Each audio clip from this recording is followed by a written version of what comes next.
Buenos días, mis queridos hermanos. Hoy, por la gracia de Dios, en primer lugar, le pido a nuestro Dios que nos envíe su Espíritu, que nos capacite para poder entender su verdad, su realidad, su perspectiva.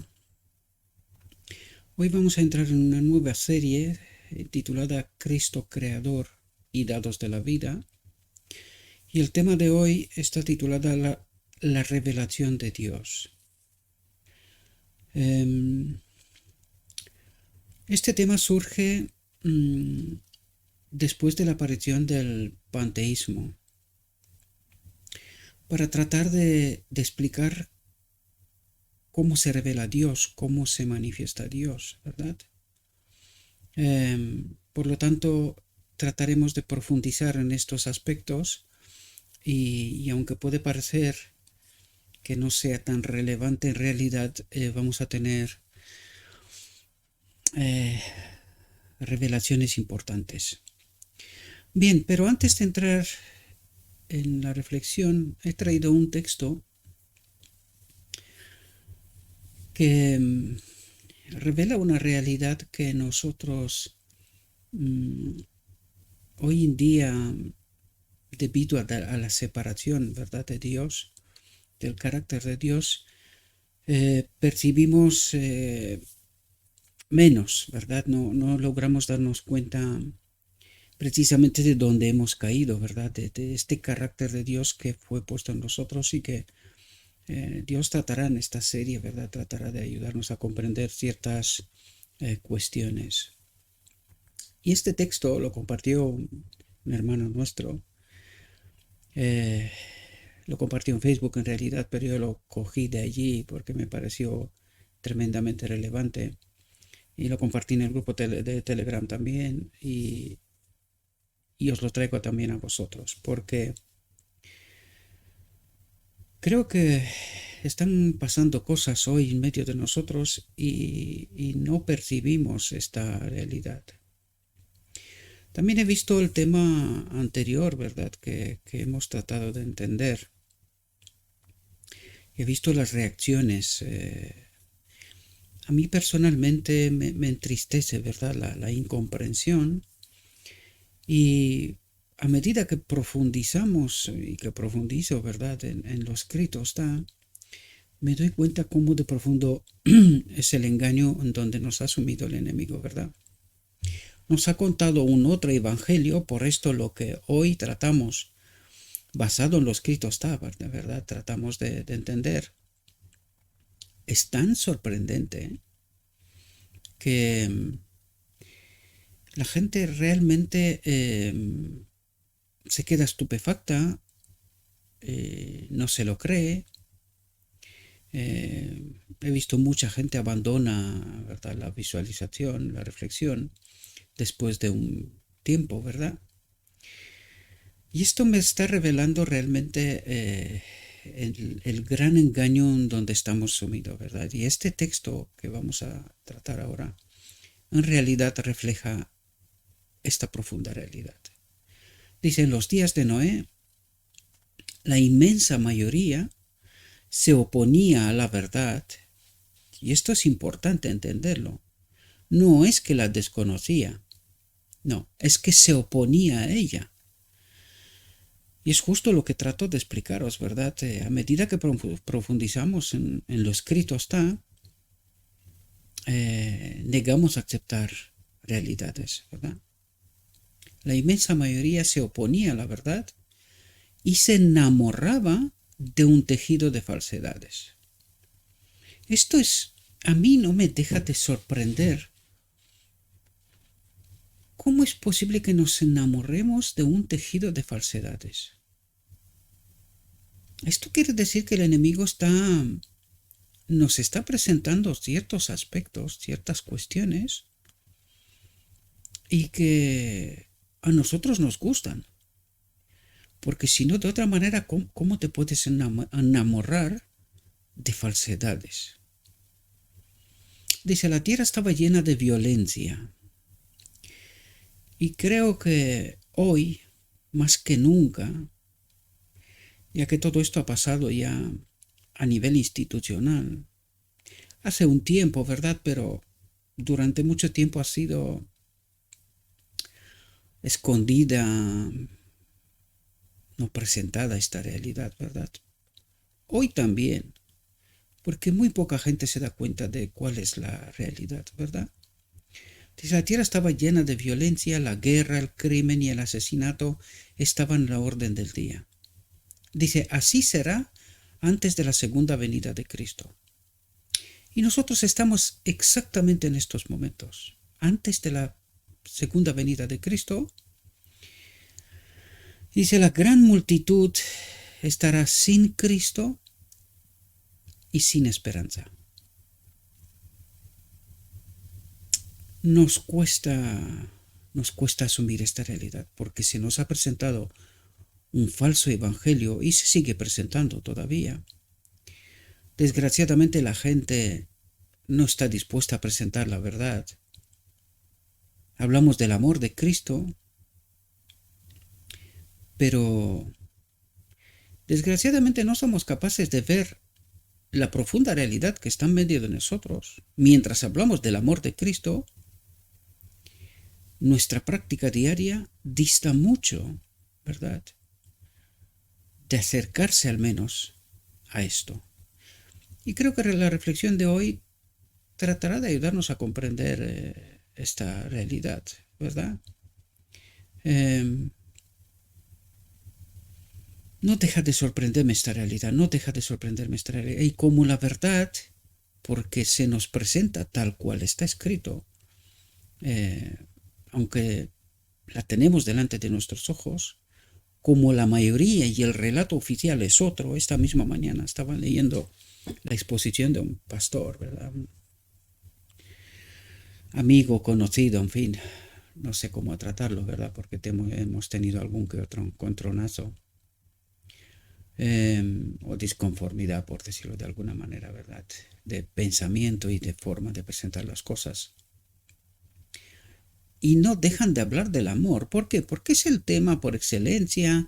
No les toca con nada, nadie les puede recriminar nada, ¿verdad? Hablar del amor de Cristo es el tema facilón, como diría yo. Lo que no tratan de decir y advertir al pueblo es cómo se alcanza tener el amor de Cristo, porque en realidad deberíamos de hablar de la presencia de Cristo en este templo, sin la cual no hay amor. Y hablamos de muchas otras cosas, pero que no es el amor, porque el amor es la presencia de Cristo en nuestro templo. Y no presentar un mensaje que en realidad no deja de ser el mismo mensaje del Edén. No os preocupéis, no moriréis, ¿verdad? Que es un falso mensaje y es así como se explica aquí. Así será antes de la segunda venida de Cristo. La gran multitud estará sin Cristo, aunque no dejen de predicar una y otra vez de Cristo, pero estarán sin Cristo y sin esperanza. Y nadie se pregunta por qué. ¿Dónde está la clave? ¿Verdad? Vamos a entrar en nuestro tema, la revelación de Dios. Y dice, Dios que mandó de las tinieblas resplandeciese la luz, es el que resplandeció en nuestros corazones para iluminación del conocimiento de la gloria de Dios. Recuerdan, conocer es estar unidos a Dios, y hoy lo entenderemos. Al final de esta reflexión nos tratará de ayudar, o sea, nos ayudará a comprender una profunda realidad en cuanto a esto, ¿verdad? Dice, para iluminación del conocimiento de la gloria de Dios, del carácter de Dios, de la ley de Dios. Fijaos dónde, en la faz de Jesucristo. Yo cuando leí este texto me fui directamente a Sinaí, cuando nos fue revelada iluminación, conocimiento de la gloria de Dios en la faz de Moisés. Y el pueblo le dijo, tápate, aléjate, que moriremos. Pues esto mismo pasó con Cristo, ¿verdad? A él no le dijimos, aléjate, lo matamos directamente, ¿verdad? Lo negamos, lo perseguimos y lo matamos. Dice, antes de la caída ni una nube descansaba sobre la mente de nuestros primeros padres. ¿Qué es lo que trata de decir? No había ningún mal pensamiento, ¿verdad? Nada que sea discordante con el carácter de Dios. Todo reflejaba amor, ¿verdad? Ni una nube descansaba sobre la mente de nuestros primeros padres, que oscureciera su clara percepción del carácter de Dios. Y esta es la ley en realidad, el carácter de Dios, ¿verdad? La presencia de Dios, esta es la ley para nosotros. Estaban perfectamente conformes con la voluntad de Dios. Y en realidad estamos hablando de la auténtica ley. El carácter de Dios es la auténtica ley, porque los 10 mandamientos son un reflejo de la verdadera ley, de la misma presencia de Dios en nuestro templo, ¿verdad? Estaban perfectamente conformes con la voluntad de Dios, es decir, actuaban exactamente como Dios había previsto su universo, ¿verdad? Y con esto necesitamos entender que estaban en plena libertad. Podían decidir. Dios no ha creado robots. Podía haberlo hecho, ¿verdad? Pero no, porque ya hablamos sobre esto. El amor solo se puede reflejar por libre elección. De otra manera no es amor, es cualquier otra cosa. Es precisamente lo que el enemigo trataba de decir en el cielo. Que Dios no es lo que pretende ser, ¿verdad? Que su ley no es buena, ¿verdad? Tratando de justificar en realidad su acción, que no deja de ser sorprendente, ¿verdad?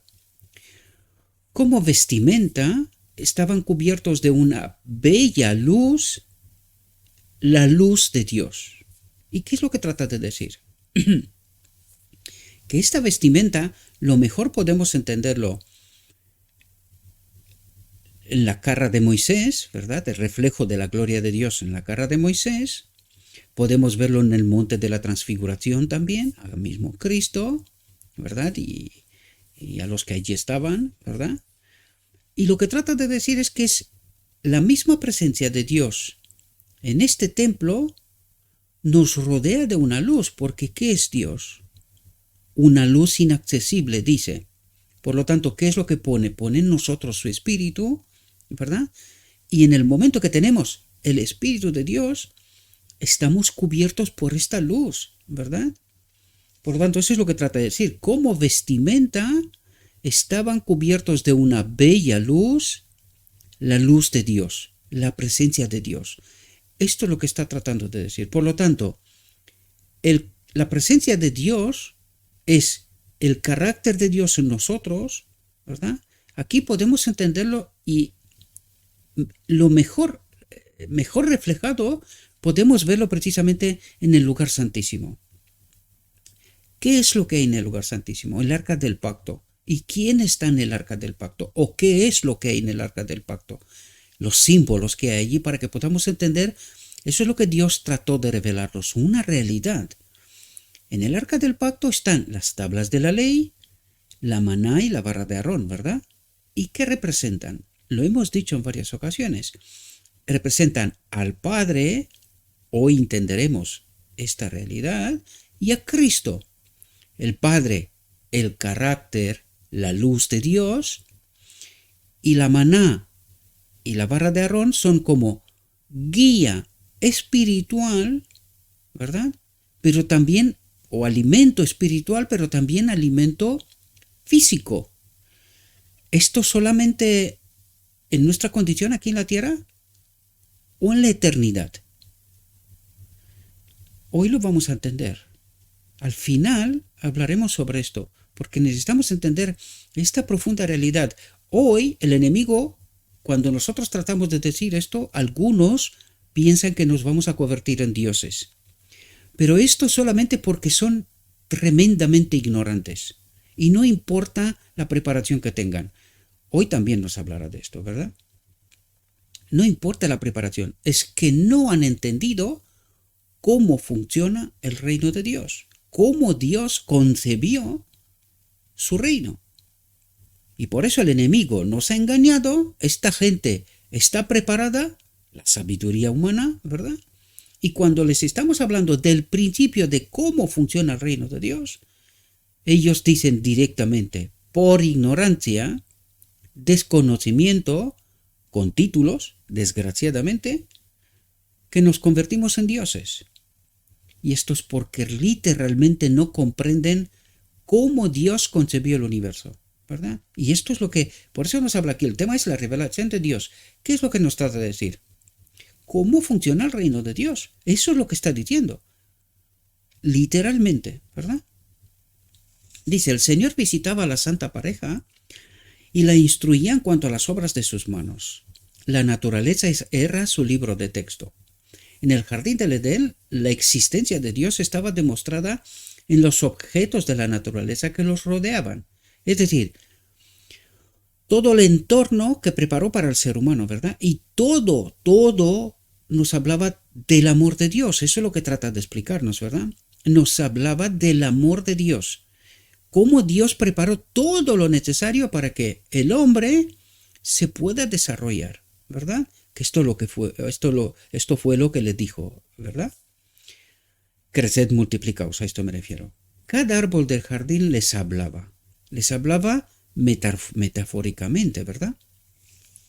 Se veían claramente las cosas invisibles de Dios, su eterno poder y divinidad, siendo entendidas por las cosas que eran hechas. Pero si bien es cierto que Dios podía ser así discernido en la naturaleza, esto no apoya el aserto que después de la caída, un perfecto conocimiento de Dios fue revelado en el mundo natural a Adán y a su posteridad.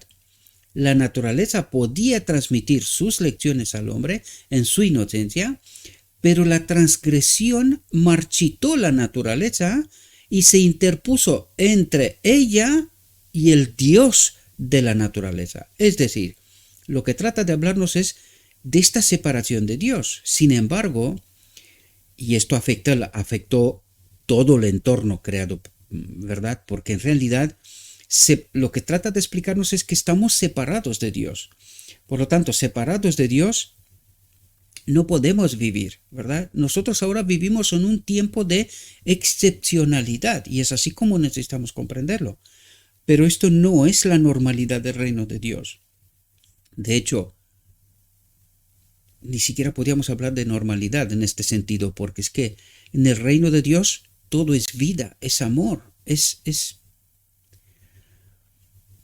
no hay disconformidad, ¿verdad? Con la concepción que Dios tuvo cuando creó su reino, ¿verdad? Por lo tanto, nosotros vivimos en podríamos llamarla una distopía, ¿verdad? En un mundo virtual. Porque esta no es la realidad de Dios, ¿verdad? Alguien trató de engañarnos que un mundo como este en el cual vivimos puede ser factible.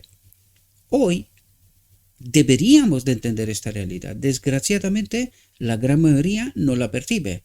Por esto el texto de inicio, ¿verdad? Dice, si Adán y Eva nunca hubiesen desobedecido a su Creador, si hubiesen permanecido en el sendero de la perfecta rectitud, no hubiesen desconfiado de Dios, ¿verdad? Podrían haber conocido y entendido a Dios a través de las edades eternas, ¿verdad? Que es lo que nos dice que vamos a entender de Dios, de su sabiduría, ¿verdad? De todo lo que Dios ha creado, ¿verdad? Pero cuando escucharon la voz del tentador y pecaron contra Dios, se apartó de ellos. Y cuando se apartó, desapareció la luz, desapareció su carácter, todo se distorsionó, ¿verdad? Se apartó de ellos la luz de las vestimentas de inocencia celestial, que esto refleja, se apartó de ellos la presencia de Dios, y al perder las vestimentas de inocencia, ¿verdad? Nos habla metafóricamente, es una realidad, pero trata de explicarnos que en esta realidad hay mucha mayor profundidad, ¿verdad? Se rodearon con los negros mantos de ignorancia. Y esto es lo que está ocurriendo hoy. La gente cree saber, pero lo que sabe es un gran engaño, una falsedad. Por eso el texto de inicio, por eso tan necesario comprender que estamos viviendo una distopía donde creemos adorar a Dios, estamos adorando a un falso Dios. Creemos tener la verdad, pero en realidad vivimos un engaño. No, desconocemos la verdad. Por eso cuando se nos presenta lo escrito está tan estupefactos, tan sorprendidos quedamos, ¿verdad? Y tema tras tema, ¿verdad? Todos estos 2 años, ya vamos camino a 3, hemos presentado y la gente dice, este es un otro evangelio. Sí, pero este evangelio no lo trae Gabriel. Está escrito, la gran pregunta fundamental es, ¿por qué no entendimos estas realidades? ¿Por qué fuimos engañados? Porque estas verdades las teníamos. La primera generación tenía estas verdades. ¿Cómo hemos llegado donde estamos hoy? Y hoy todas esas realidades nos parecen un disparate, literalmente. Un disparate.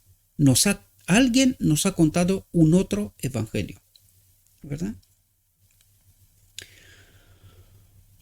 Se rodearon con los negros mantos de ignorancia con respeto a Dios. Es decir,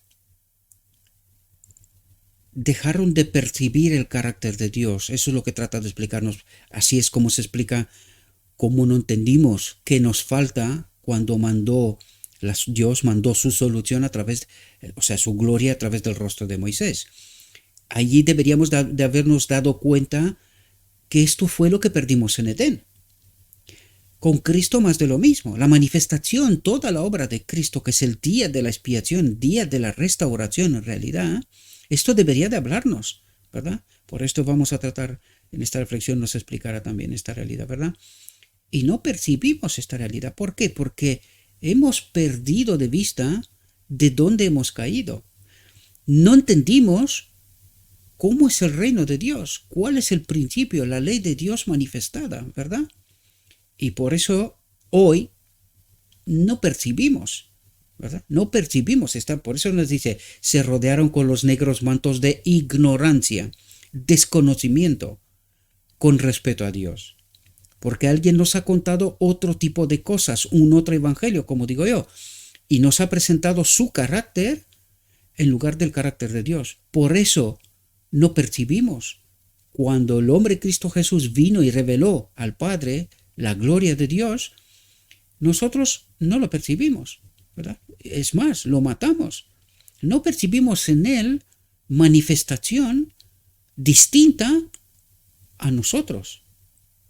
Es más, incluso, alguien nos engañó tanto que no le dijimos que lo que está haciendo es con la obra del enemigo. ¿Y quién estaba distorsionando todo esto? El carácter de Dios, porque lo que Cristo revelaba era el carácter de Dios. Pero el enemigo, ¿qué decía? No, que está obrando con el carácter del enemigo, ¿verdad? Esto es lo que está tratando de explicarnos, ¿verdad? Otra vez trato de explicaros el lenguaje del cielo, ¿verdad? De qué modo se expresa Dios para que nosotros podamos entender. ¿Y cuál es la clave para poder entender esto? Su espíritu. Sin su espíritu no hay forma de comprender la realidad. La clara y perfecta luz que hasta entonces los había rodeado había alumbrado todo aquello a lo que se acercaban. No necesitaban ninguna linterna ni nada, sino porque ellos vivían en una luz permanente, porque ellos eran luz, ¿verdad? Pero privados de esa luz celestial, la descendencia de Adán no podía ya más discernir el carácter de Dios en sus obras creadas, ¿verdad? Esta distorsión, esta distopía, ¿verdad? Que vivimos, pues ni siquiera nos damos cuenta de dónde hemos caído. Y el Evangelio y Cristo mismo nos dice, acuérdate de dónde has caído. A la iglesia de la Odisea también. En fin, hay mucha profundidad y nos podíamos parar aquí mucho tiempo, ¿verdad? Las cosas de la naturaleza que hoy miramos nos dan solo un débil concepto de la belleza y gloria del Edén. Un débil concepto, dice. Sin embargo, el mundo natural, con voz inequívoca, proclama la gloria de Dios. En las cosas de la naturaleza, desfiguradas como están por la marchitez del pecado, permanece mucho que es bello. alguien omnipotente en poder, grande en bondad, en misericordia y en amor, ha creado la tierra y aun en su estado marchito inculca verdades en cuanto al hábil artista maestro. En este libro de la naturaleza, abierto ante nosotros en las bellas y perfumadas flores con sus variados y delicados matices, Dios nos da una expresión inconfundible de su amor. Después de la transgresión de Adán, Dios podía haber destruido cada capullo que se abría y cada flor que crecía, o podría haberles quitado su fragancia tan grata a los sentidos. En la tierra marchita y malograda por la maldición, en las zarzas, los cardos, las espinas, los abrojos, podemos leer la ley de la condenación, ¿verdad? En lugar de la ley de la vida, el carácter de Dios. En nosotros vemos la ley de la condenación, la muerte, la separación de Dios. Eso es lo que trata de explicarnos, ¿verdad? Pero en el delicado color y perfume de las flores, podemos aprender que Dios todavía nos ama, que su misericordia no se ha retirado completamente de la tierra, ¿verdad? Y eso es lo que estamos hablando de este tiempo de excepcionalidad, donde todavía vivimos, en lugar de estar muertos, ¿verdad? Tenemos este tiempo de gracia para volver a pensar de nuevo si permanecemos en la elección hecha en Edén o queremos cambiar de opinión, ¿verdad? La naturaleza está llena de lecciones espirituales para la humanidad. Las flores mueren tan solo para retoñar a nueva vida y en eso se nos enseña la lección de la resurrección, de la restauración. Y esto es lo que viene a hablarnos el santuario en realidad, ¿verdad? Todos los que aman a Dios retoñarán nuevamente en el Edén celestial. Dice todos los que aman a Dios, ¿verdad? Y amar no es solo una expresión, sino que es un estilo de vida, ¿verdad? Una experiencia.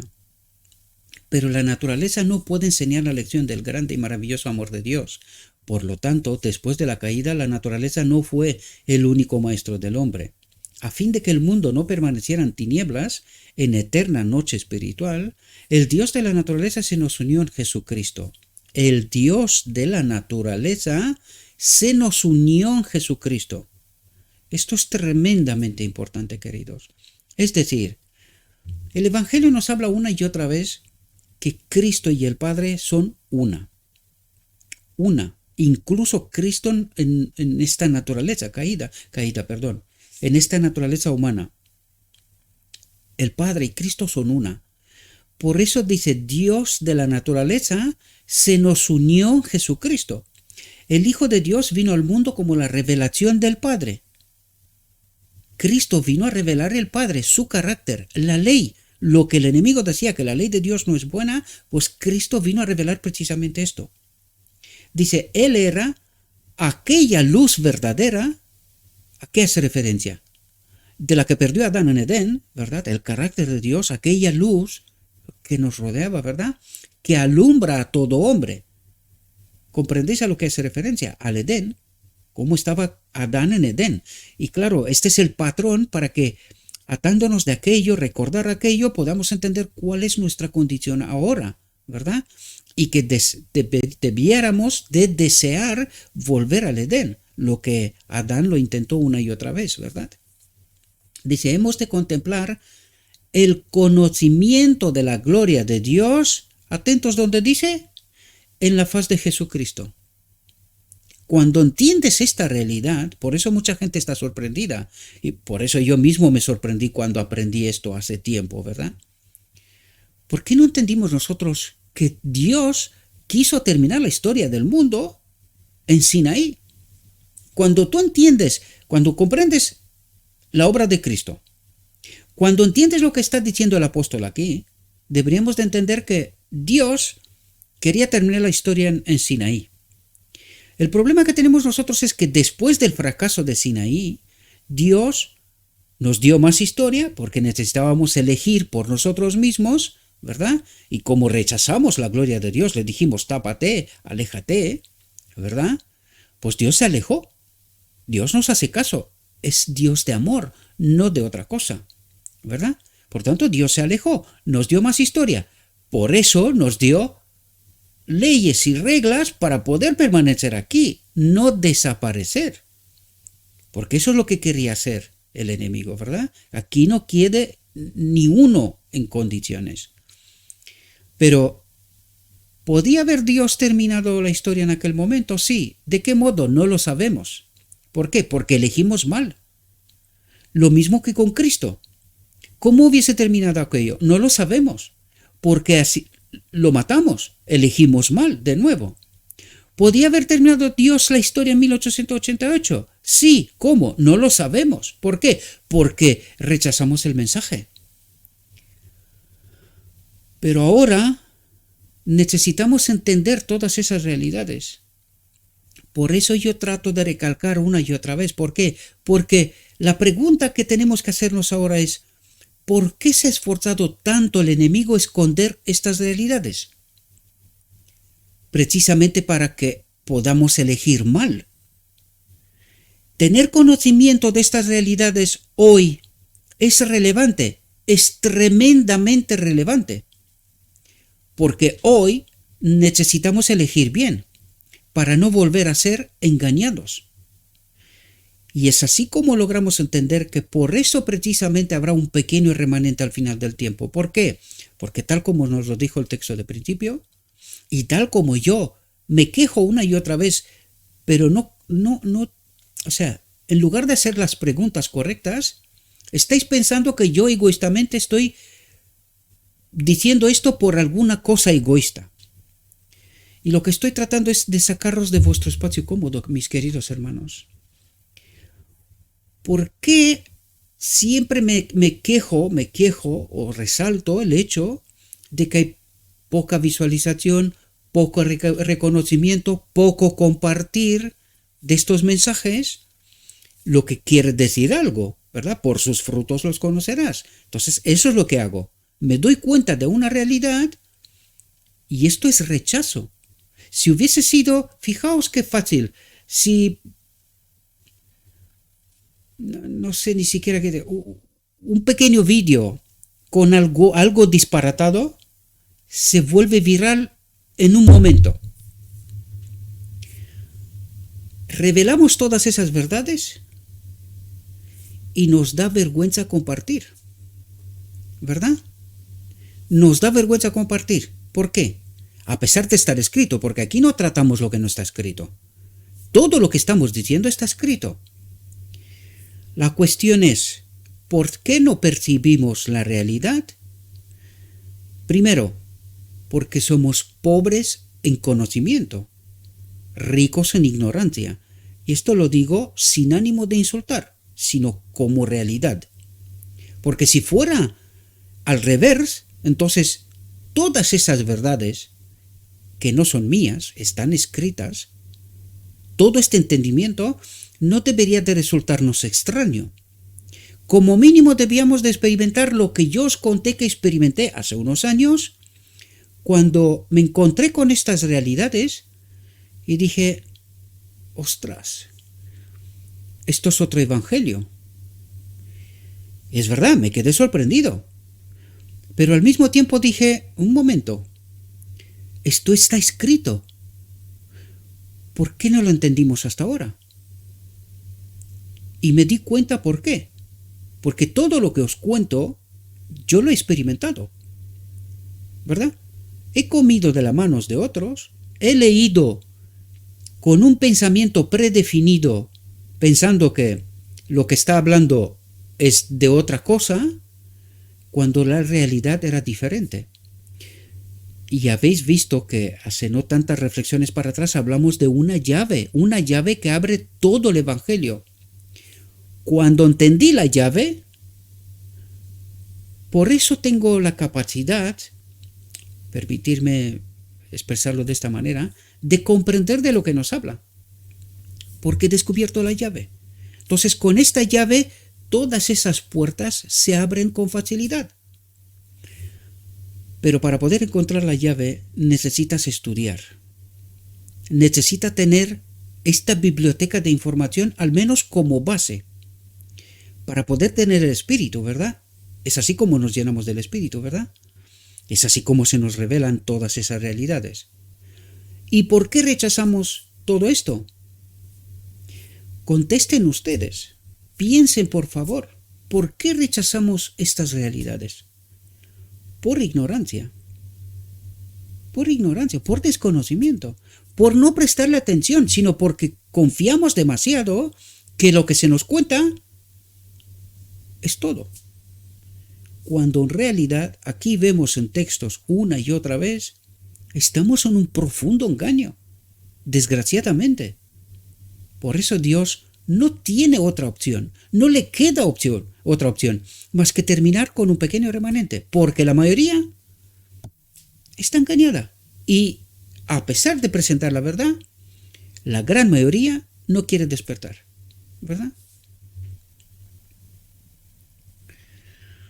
En la persona de su unigénito Hijo, el Dios del cielo ha condescendido en inclinarse hacia nuestra naturaleza humana. Jesús dijo ante la pregunta de Tomás, atentos lo que dice aquí. Dice, porque revela una realidad tremenda, queridos, tremenda. Dice, Jesús dijo ante la pregunta de Tomás, yo soy el camino y la verdad y la vida. Nadie viene al Padre sino por mí. Por lo tanto, no podemos acceder al Padre, que es la vida original, nos lo dijo antes, ¿verdad? No podemos acceder al Padre solo a través de Cristo. Pero vais a ver que nos va a revelar una realidad tremenda, tremenda, tremenda. Si me conocieseis, dice, también a mi Padre conoceríais, y desde ahora le conocéis y le habéis visto.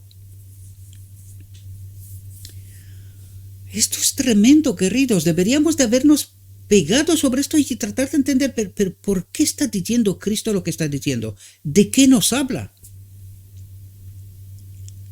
Habla de una realidad tremenda y que alguien nos ha escondido, que es el principio del gobierno de Dios en la eternidad.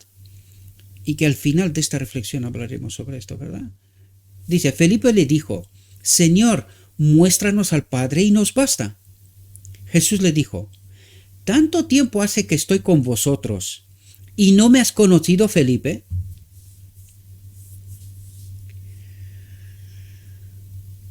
¿Quién habla aquí?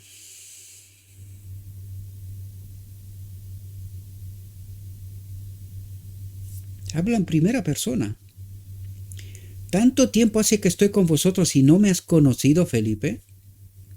El que me ha visto a mí, ha visto al Padre. ¿Cómo pues dices tú, muéstranos al Padre?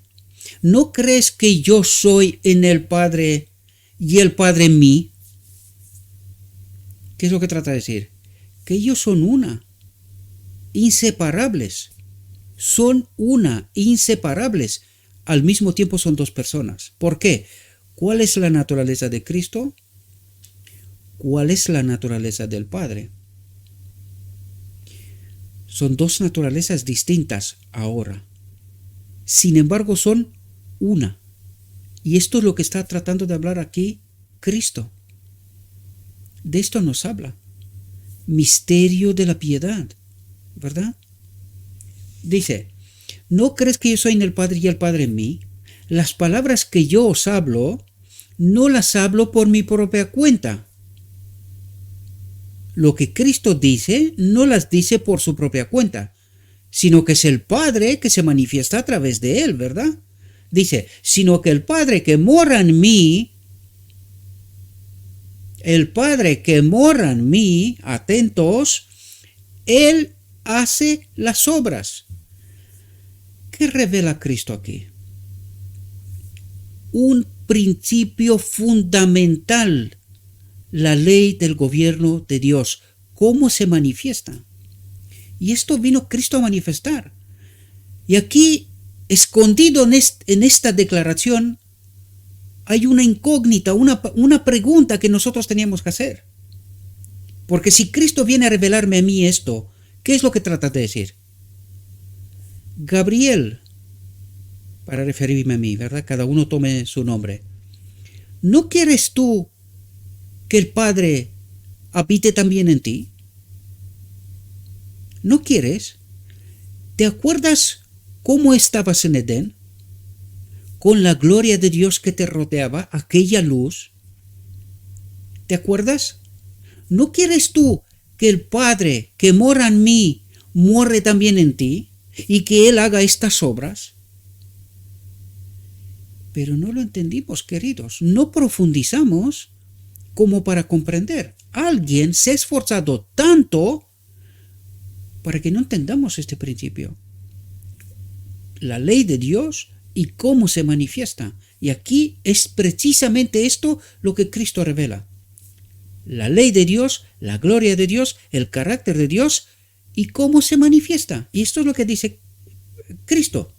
Las palabras que yo os hablo, no os hablo por mi cuenta, sino que la ley que habita en mí hace las obras.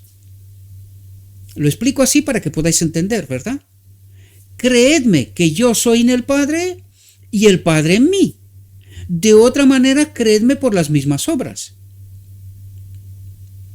Cristo glorificó la ley, glorificó al Padre, refutó lo que el enemigo dijo en el cielo.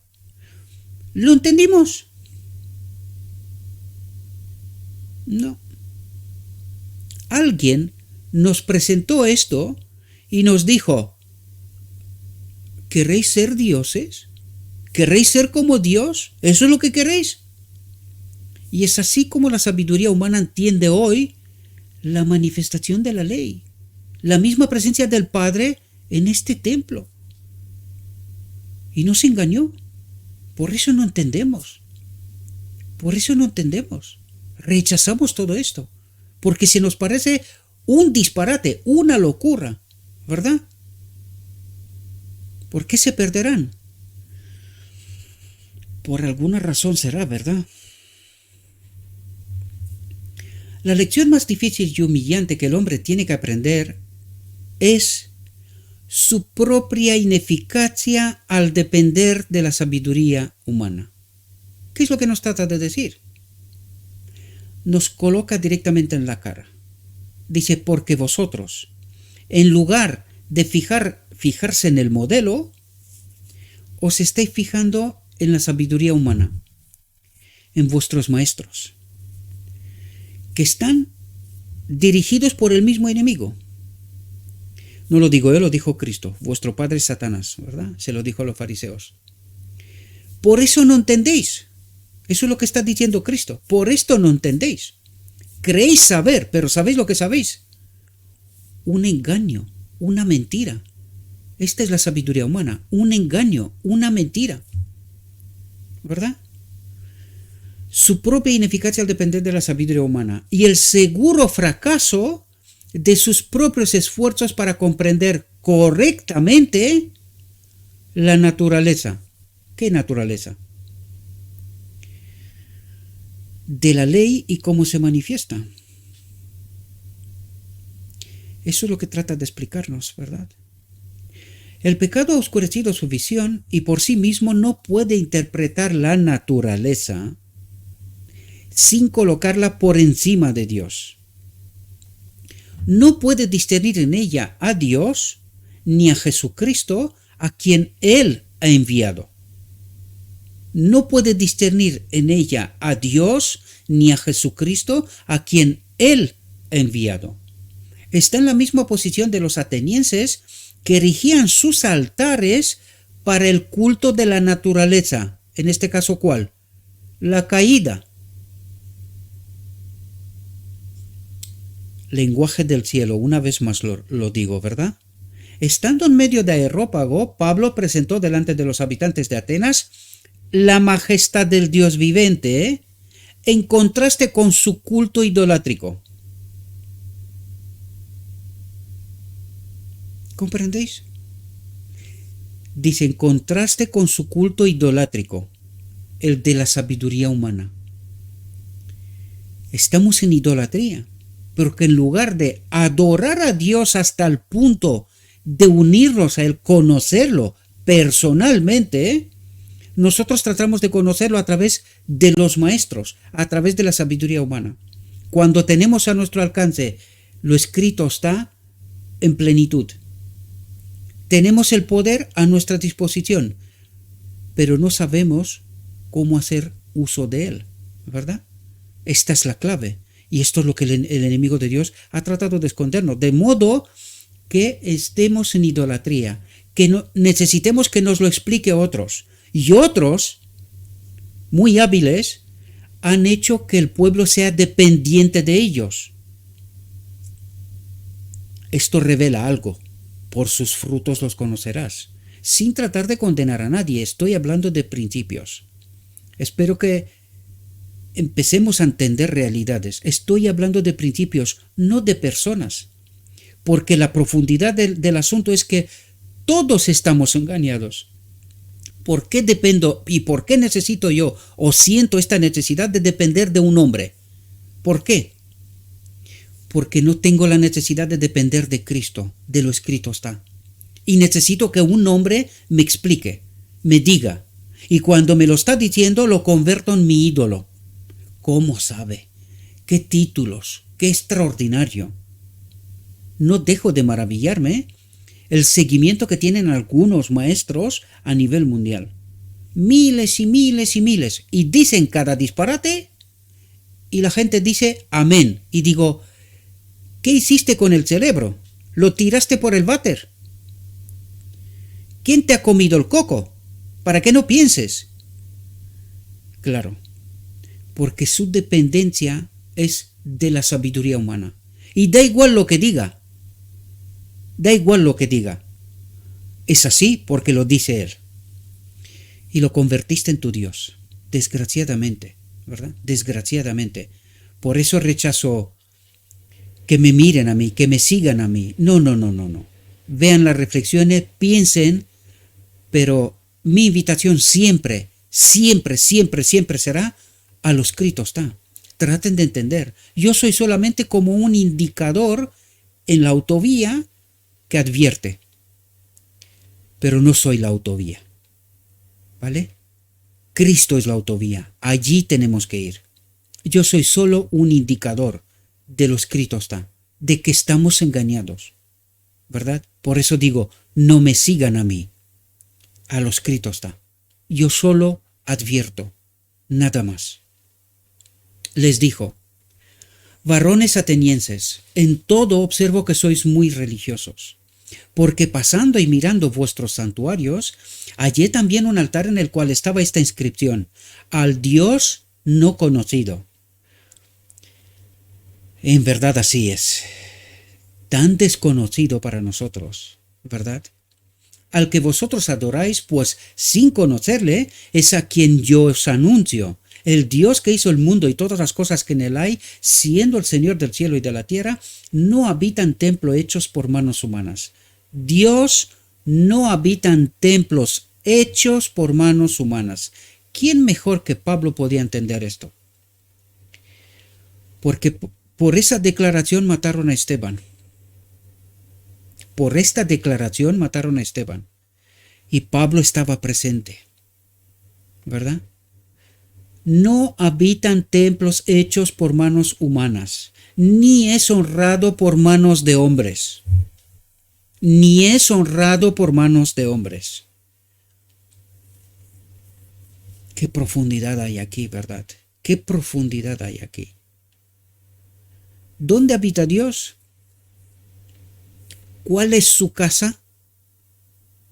Desde la eternidad hasta la eternidad. Este templo ha de ser su casa. Aquí habita Dios. Como si necesitase de algo, pues Él es quien da a todos vida y aliento y todas las cosas, y de una sangre ha hecho todo el linaje de los hombres, de una sangre, dice, para que habiten sobre toda la faz de la tierra, y les ha prefijado el orden de los tiempos y los límites de su habitación para que busquen a Dios. Aquí deberíamos de entender cuando dice, y de una sangre ha hecho todo el linaje de los hombres. Si nuestro padre es Adán, ¿quién nos hace matar? ¿Y por qué? Si nuestro padre es Adán, es como yo me pondría a matar a mi propio hermano. Aunque no lo hay, pero esto es una locura, ¿verdad? La pregunta es, si todos venimos de la misma sangre, ¿por qué somos separados? ¿Por qué vivimos como vivimos? ¿Por qué actuamos como actuamos? ¿Por qué necesitamos tantas líneas de demarcación? No, yo soy este y tú eres aquello, y yo soy mejor que tú. ¿De dónde viene este pensamiento, queridos hermanos? ¿De dónde viene? ¿Y qué espíritu tenemos? Yo he visto esta manifestación entre cristianos. Entre cristianos. O sea, la he visto. Cuando digo lo he visto, lo he visto. Lo he vivido. Lo he experimentado. Lo sigo experimentando aún. Porque mientras decimos que amamos, queremos el mal. Queremos ser distintos al que está a mi lado. ¿Verdad? Queremos ser superior al que está a mi lado. ¿Este es el amor? ¿Este es el amor? ¿Cómo nos ha distorsionado el carácter de Dios el enemigo, verdad? Que nosotros a esto llamamos amor. Incluso iglesia. Y no tenemos ni la menor idea de lo que es esto. Porque la sabiduría humana nos ha vuelto locos. Literalmente.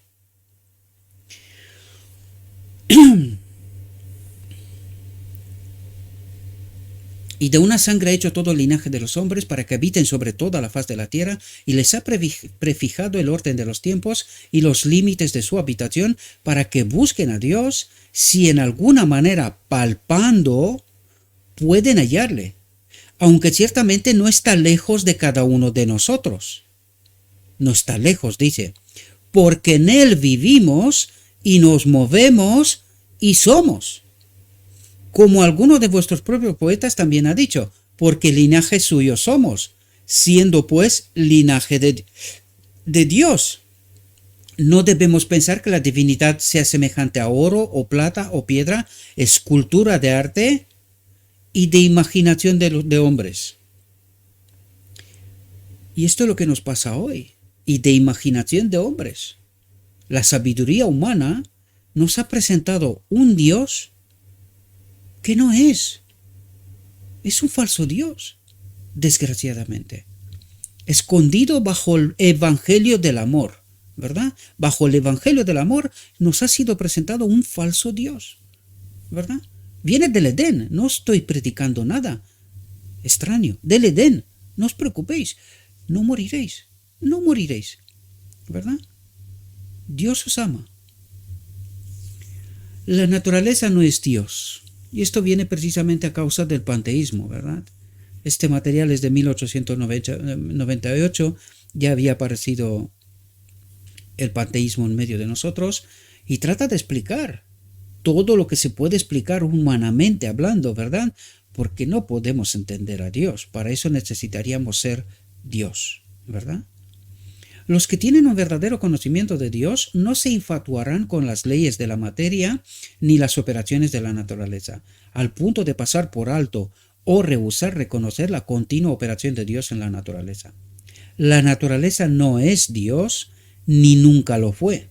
La voz de la naturaleza testifica de Dios, pero la naturaleza no es Dios.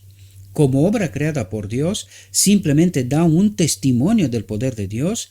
La deidad es el autor de la naturaleza. En sí mismo, el mundo natural no tiene poder, sino que el que Dios le suministra, ¿verdad? Hay un Dios personal, el Padre, hay un Cristo personal, el Hijo. Ahora pregunto yo, aquí falta algo, ¿no? Aquí falta algo. ¿Dónde está el tercer Dios? Hay un Dios personal. Cuidado como fórmula, porque por eso no entendemos. Hay un Dios personal, el Padre. Hay un Cristo personal, el Hijo. ¿Cuántos dioses hay aquí?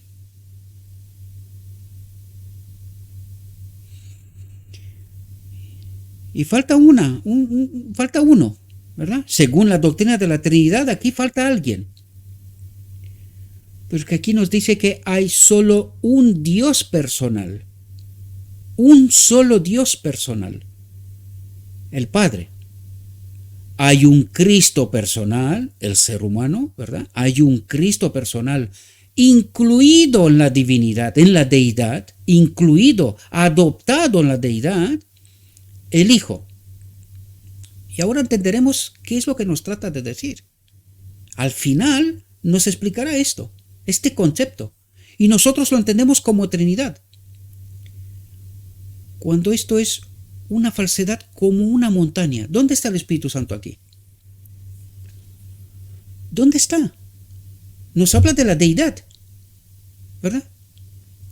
La deidad, lo dice bien, la deidad, es el autor de la naturaleza. En sí mismo el mundo natural no tiene poder sino el que Dios le suministra. Hay un Dios, un solo Dios verdadero, lo dice Juan, ¿verdad? El Padre. Hay un Cristo personal, el Hijo. Y esto es la deidad. ¿Dónde está el Espíritu Santo? Espero que podáis entender el engaño, ¿verdad? Y Dios, habiendo hablado muchas veces y de muchas maneras en otro tiempo a los padres por los profetas, en estos postreros días nos ha hablado por el Hijo, a quien constituyó heredero de todo y por quien asimismo hizo el universo, el cual, siendo el resplandor de su gloria y la imagen misma de su sustancia, y quien sustenta todas las cosas con la palabra de su poder, habiendo efectuado la purificación de nuestros pecados por medio de sí mismo, se sentó a la diestra de la majestad en las alturas. Se sentó en el trono con el Padre, porque no dejan de ser una.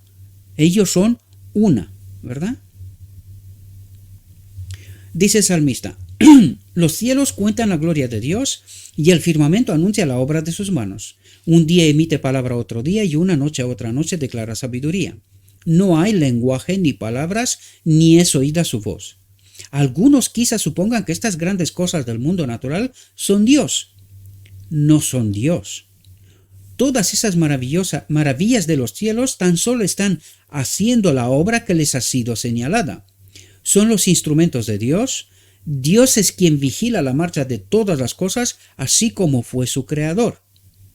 El ser divino se ocupa en sostener las cosas que ha creado. El ser divino, y dice uno, el ser divino, uno, ¿verdad? Se ocupa en sostener las cosas que ha creado.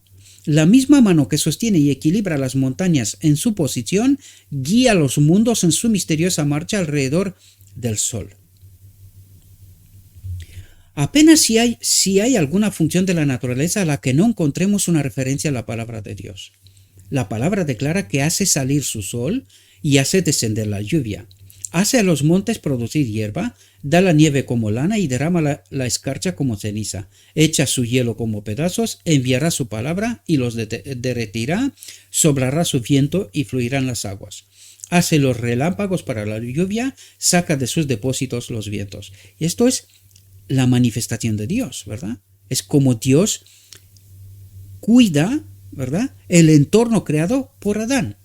Pero la naturaleza no es Dios y no funciona por sí misma como si fuera Dios, sino que es Dios el que actúa, se manifiesta a través de todo esto, ¿verdad?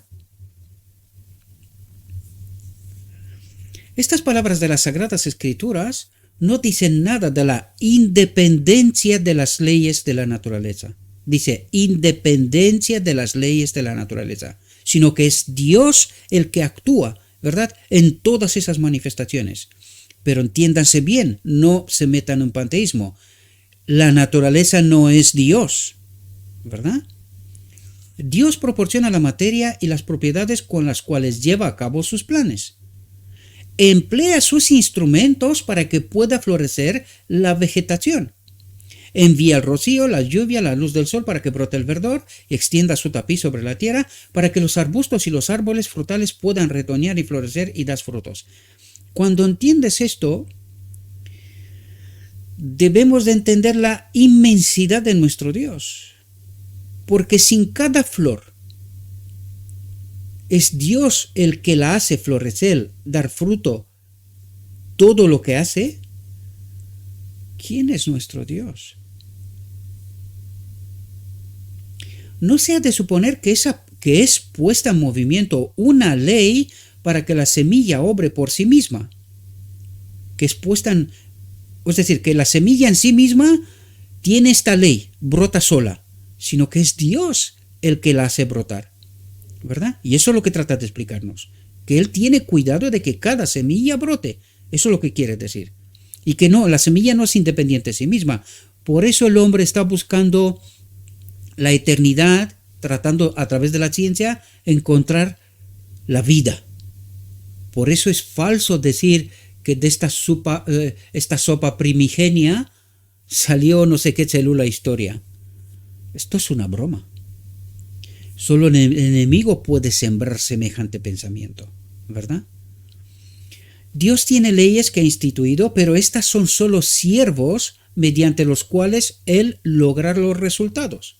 Mediante los agentes inmediatos de Dios, cada semillita se abre paso a través de la tierra y brota la vida.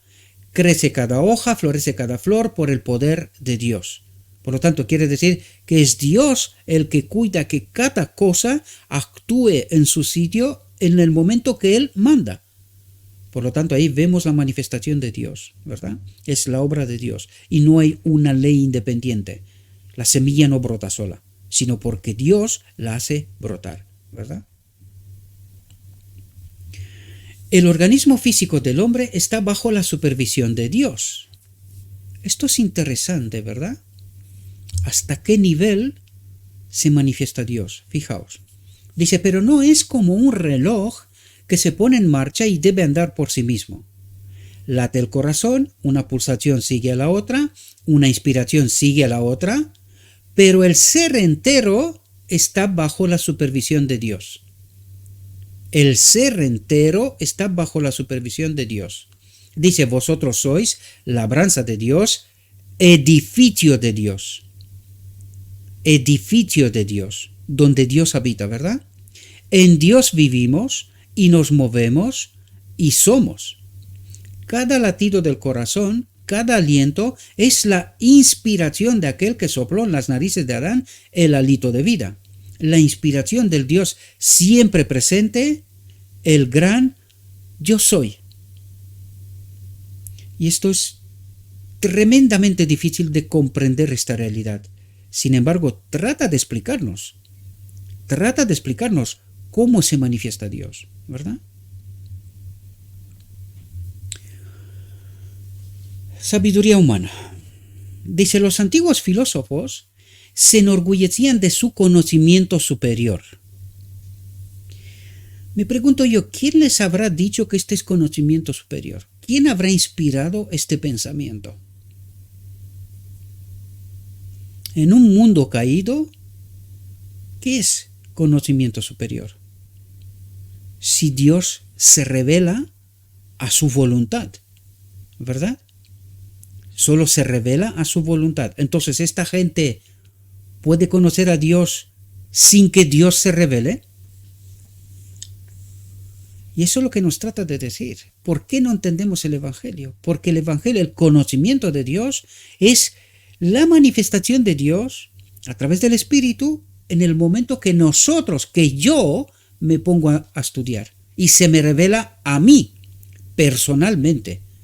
Pero no puedo conocer a Dios, al verdadero Dios, a través de los libros puedo estudiar sobre Él, pero no puedo conocerlo, porque esto es una experiencia personal. ¿Qué nos dijo antes? Yo soy el edificio en donde Dios habita. Dios se revela, Dios se manifiesta, ¿verdad? Por lo tanto, no puede haber otra vía en donde yo puedo conocer a Dios. No puede haber más que lo que Él se ha revelado, escrito está. Esto es palabra de la revelación de Dios, ¿verdad? Allí sí que puedo encontrar, pero aún así necesito que Él se manifieste.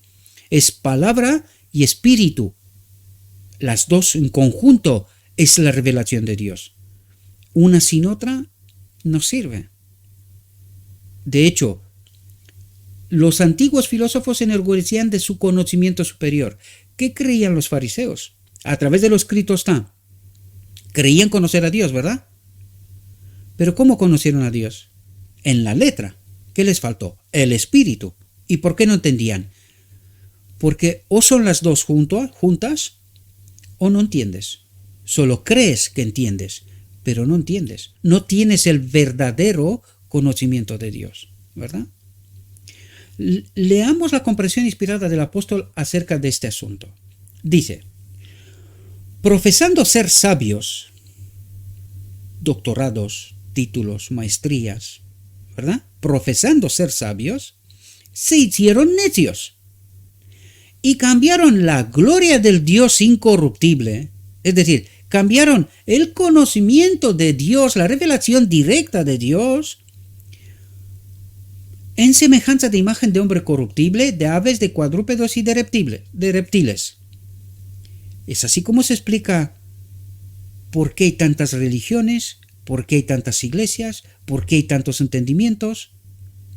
Profesando ser sabios, se hicieron necios. Pero es que esto va todavía más profundo, porque hoy vemos, lo escrito está, nos revela una cosa, pero la sabiduría humana nos ha contado otro evangelio. ¿Y cómo es eso posible? Porque Dios no se revela. No tenemos el espíritu, lo que trato de decir una y otra vez, ¿verdad? Y por eso tenemos un conocimiento de la letra, pero falto del espíritu. Por lo tanto, ¿qué conocimiento es este? Profesando ser sabios, se hicieron necios, ¿verdad? Creyendo tener la letra, ya conocen a Dios. Pero cuando te falta el espíritu, la misma manifestación de Dios, tú puedes tener toda la letra. No entiendes ni una. Yo he visto gente que se sabe capítulos de la Biblia de memoria, pero entender lo que dicen estos capítulos, bien poco. Por eso digo, sabe la letra, pero faltos del espíritu. Esto es lo que trata de explicarnos Pablo también, ¿verdad? Dice, el mundo no puede conocer a Dios en su sabiduría humana.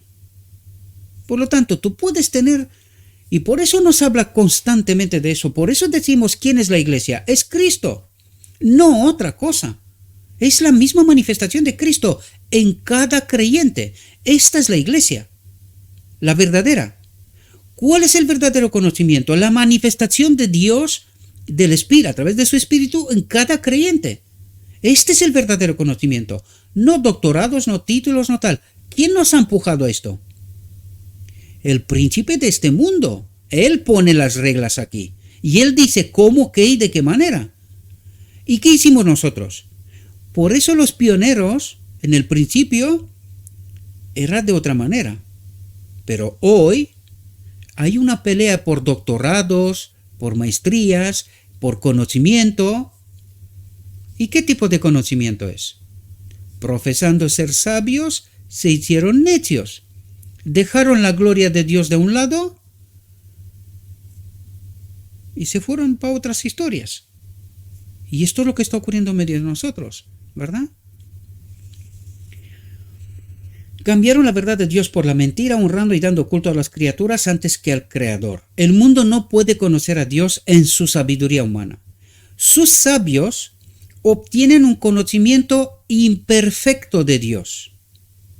Imperfecto de Dios, de sus obras creadas, y luego, en su necedad, exaltan la naturaleza y sus leyes por encima del Dios de la naturaleza. ¿Qué es lo que trata? Cuando dice aquí de naturaleza, ¿de qué naturaleza habla? Exaltan la naturaleza caída del hombre, convierte al hombre en su ídolo, ¿verdad? Y sus leyes por encima del Dios de la naturaleza.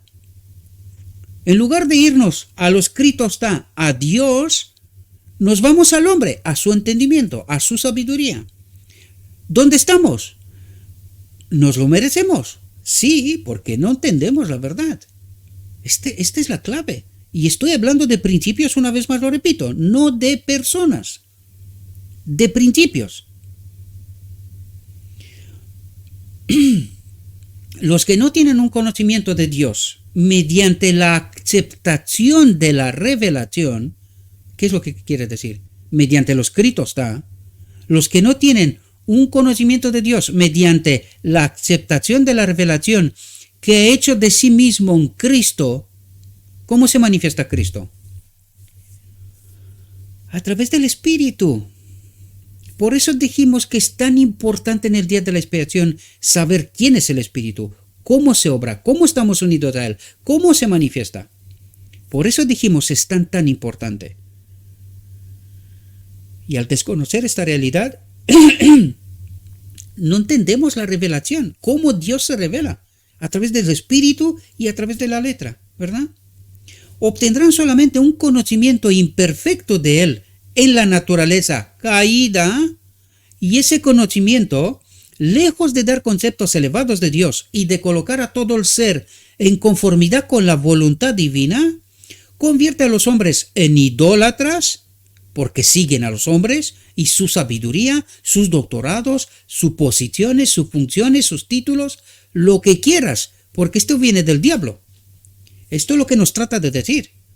Esto no es de Dios. No es así como funciona, ni en el reino de Dios tampoco.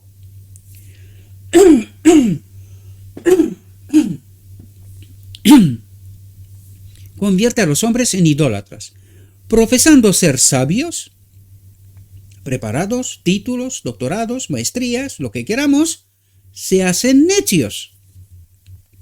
Porque ¿dónde estudian? ¿En las instituciones de dónde? ¿Del reino de Dios o de este mundo? Y esto necesitamos entender. Y mientras no entendemos estos, como dijo el texto al principio, un mundo sin Cristo y sin esperanza. ¿Dónde está la clave? O una de ellas, yo diría bastante importante, es esta: confiar en la sabiduría humana, ¿verdad? En la vanidad.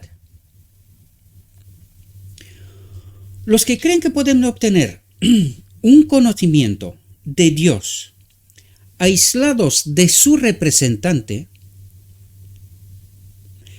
¿Quién es su representante? Cristo. Cristo es la misma imagen de Dios, ¿no? Nos lo dice el Evangelio una y otra vez. ¿Y cómo se manifiesta Cristo ahora? A través del Espíritu, ¿no? ¿Y de quién es este Espíritu entonces? ¿Por qué no lo tenemos? Porque no sabemos quién es. Por eso he dicho yo, qué importante es saber quién es. Porque si no sabes quién es, Él no puede obrar en injusticia. Dios no puede obrar en injusticia. Entonces, cuando yo pido, Padre, dame tu Espíritu, ¿quién se mete por medio? Sabiendo que estoy en un engaño. El enemigo. Dios no puede obrar con engaño, ni puede fortalecer este pensamiento. No puede. Por eso es tan importante entender quién es el Espíritu Santo. Los que creen que pueden obtener un conocimiento de Dios aislados de su representante, a quien la palabra declara la imagen misma de su sustancia, necesitarán reconocerse como necios ante sí mismos antes de que puedan ser sabios. Es imposible obtener un perfecto conocimiento de Dios por la naturaleza sola, por nuestra naturaleza caída. Eso es lo que trata de decir. Pues la naturaleza en sí es imperfecta. En su imperfección, aunque habla de la naturaleza también, de lo que nos rodea, pero aquí ¿de qué habla? De la manifestación de Dios. ¿Dónde? En nosotros. ¿De qué está hablando? De adquirir conocimiento. Por lo tanto, ¿de qué naturaleza habla? De mi naturaleza caída. Por eso resalto tanto esto, ¿verdad? Espero que podamos entender. Es imposible obtener un perfecto conocimiento de Dios por la naturaleza sola, pues la naturaleza en sí es imperfecta. En su imperfección no puede representar a Dios. No puede revelar el carácter de Dios en su perfección moral. Pero Cristo vino como un Salvador personal para el mundo, representó a un Dios personal. Por lo tanto, cuando nos dijo antes, representó a un Dios personal. ¿Comprendéis qué dice? Los que creen, vamos al principio, los que creen que pueden obtener un conocimiento de Dios aislados de su representante. ¿Quién es su representante? Cristo. La pregunta es, ¿y cómo se manifiesta Cristo hoy para mí? A través del otro consolador. Entonces, ¿quién es el otro consolador? Cristo. Eso es lo que está diciendo. ¿Entendemos bien? Por lo tanto, cuando estamos adorando la doctrina de la Trinidad, ¿a quién adoramos? Esto es lo que necesitamos entender, queridos. Por eso no tenemos el Espíritu. Por creer falsedad. Y Dios no se puede manifestar. Pero Cristo vino como un Salvador personal para el mundo. Representó a un Dios personal. Como un Salvador personal, ascendió a lo alto y vendrá otra vez como ascendió al cielo. Como Salvador personal. Es la expresa imagen de la sustancia del Padre. Atentos. En Él habita corporalmente la plenitud de la deidad. ¿De qué habla? Aquí necesitamos entender una realidad. ¿Qué es lo que dijo el enemigo en el cielo? Que la ley de Dios no es buena, ¿verdad? ¿Qué es lo que hace Cristo? Se despoja de sí mismo, de su naturaleza divina, ¿verdad? Y viene en la tierra como un hombre. ¿Quién habita en Cristo? ¿El Cristo hombre? ¿Quién habita? Es la expresa imagen de la sustancia del Padre. En Él habita corporalmente la plenitud de la deidad. No es Él. En Él habita. En Él habita el Padre. ¿Pero qué es lo que hace Cristo? Cristo se convierte en uno como nosotros, en el cual habita la ley, para poder demostrar que lo que dijo el enemigo es falso. Por lo tanto, Él se rebaja a nuestra condición y en Él ahora habita el Padre, como en todos los seres creados. Con la única excepción que en Él habita corporalmente la plenitud. En nadie más habita la plenitud, solo en Cristo. Por lo tanto, en Él habita corporalmente la plenitud de la deidad. Ahora, necesitamos entender. ¿Y cómo se manifiesta Cristo si Cristo es un ser humano y está en el cielo, en el trono, en el lugar santísimo, en el trono con el Padre, ¿verdad? ¿Cómo se manifiesta Cristo hoy? ¿Quién es este otro consolador? Necesitamos entender que Juan nos dice claramente, el único Dios verdadero. ¿Quién es? El Padre. ¿Cómo se ha creado todo?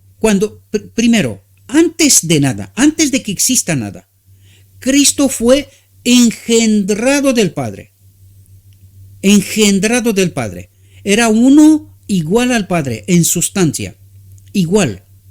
Por lo tanto, cuando Cristo viene en la tierra y se despoja de sí mismo, este espíritu, igual, ¿qué es el Padre? ¿Qué es esta sustancia? Espíritu. Por lo tanto, Cristo se despoja de su naturaleza divina, de esa sustancia, del espíritu, ¿verdad? Que vuelve al Padre, ¿verdad? Por lo tanto, Cristo es un ser humano en el cual habita el Padre. ¿Y qué es lo que hace Cristo después de la resurrección?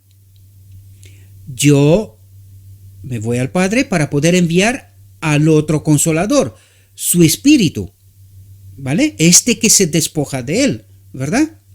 Por lo tanto, ¿quién es este espíritu? Es Cristo. Es Cristo, ¿verdad? Representa a Cristo. Y este es el que se manifiesta en nosotros hoy. Y este es el Espíritu Santo. ¿Concuerda con la doctrina de la Trinidad? ¿Por qué no tenemos el Espíritu? ¿Por qué no entendemos el Evangelio? Porque estamos adorando a un otro Dios. La visión de los dos tronos nos explica precisamente esto. Nosotros pedimos el Espíritu. Pero la pregunta clave es ¿por qué Dios no puede enviarnos su Espíritu? ¿Por qué no puede? ¿Y por qué el enemigo envía su Espíritu? Porque nosotros no sabemos quién es el Espíritu Santo. Por eso es tan importante.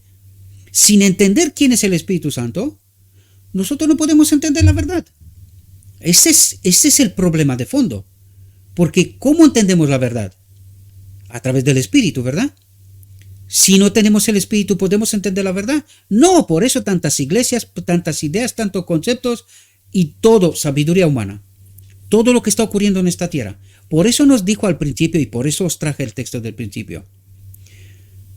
Este mundo no tiene a Cristo y está sin esperanza. Porque está adorando a un falso Dios. Ahí está la clave. Y por eso lo entendemos. Por eso trato de ayudaros a entender. Y por eso me sorprende, enormemente me sorprende, ¿por qué no compartís estos textos? ¿Por qué no queréis compartir con vuestros hermanos? ¿Por qué no habita el amor en vosotros? Esta es la clave, ¿verdad? ¿Y pensáis que sois salvos? ¿Por qué rechazáis daros cuenta de dónde está el problema del fondo?